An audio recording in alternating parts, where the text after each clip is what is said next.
Buenos días a todos, continuando con el episodio y el capítulo del martes pasado, hoy hablaremos un poco de todas las características que estuvimos explicando el martes y por qué debemos y cómo debemos actuar. En primer lugar, una de las cosas que comentamos es que los padres no deberían actuar como colegas de sus hijos. Esto es fundamental, debe existir siempre una simetría entre padres e hijos. Cuando los padres son alguien en los que ellos no eligen, a los amigos se los puede elegir. Entonces, es importante que siempre exista una simetría en los padres o los hijos. Como hablábamos de más adolescentes y de más pequeños, los niños siempre tienen que saber de quién se tienen que guiar, en quién se tienen que apoyar. Entonces, si estamos al mismo nivel, es muy difícil que nos tengan como modelos o ubicación.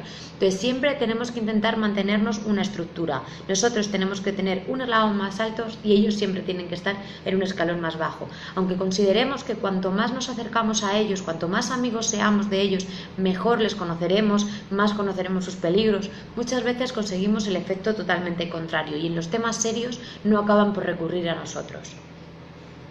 Otra de las cosas importantes que estuvimos comentando era que muchas veces intentábamos comprarles cosas y estábamos intentando ponernos siempre de su parte.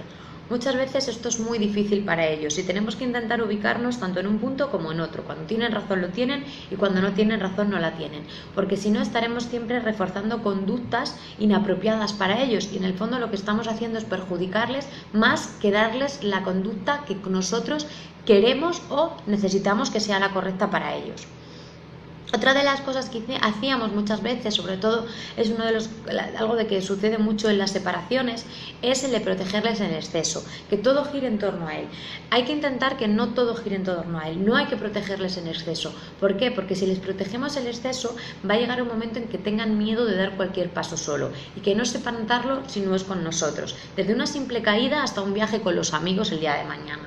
Entonces hay que intentar siempre estar observando tras de ellos, viendo qué es lo que sucede, pero sin proteger, que ellos tomen poco a poco, a medida que van creciendo, sus propias iniciativas, que si se caen puedan levantarse, no tomen esa protección como una forma de afrontar las situaciones.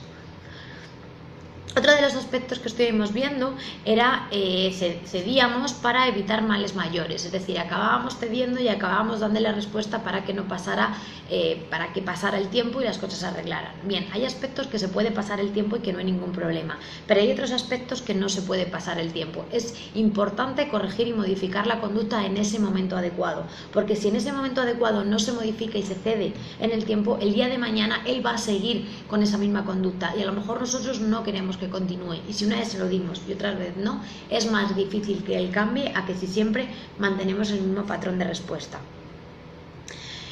A veces consideramos que con el diálogo todo se arregla. Es muy importante llevar a cabo el diálogo, es fundamental, pero la manera de comunicarse también es muy importante. A veces no hay que estar alterados, hay que estar tranquilos, como hablábamos, pero aparte del diálogo hay que modificar conductas, hay que reforzar y hay que, en este caso, en menor medida, castigar cuando una de las conductas no se lleva a cabo con previo aviso siempre. Pero aparte del diálogo, siempre comunicando, hay que modificar diferentes conductas.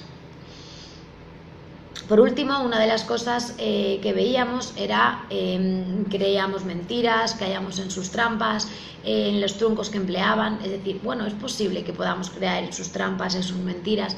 Dentro de lo que cabe juega a un juego de niños, ¿vale? Entonces, siempre, muchas veces pensar que con las mentiras de los niños a veces es su propia realidad, más que una mentira como tal. Y habría que valorar por qué está actuando en ese modo y en ese papel, más que en castigar o en ponernos en contra de ellos, ¿vale?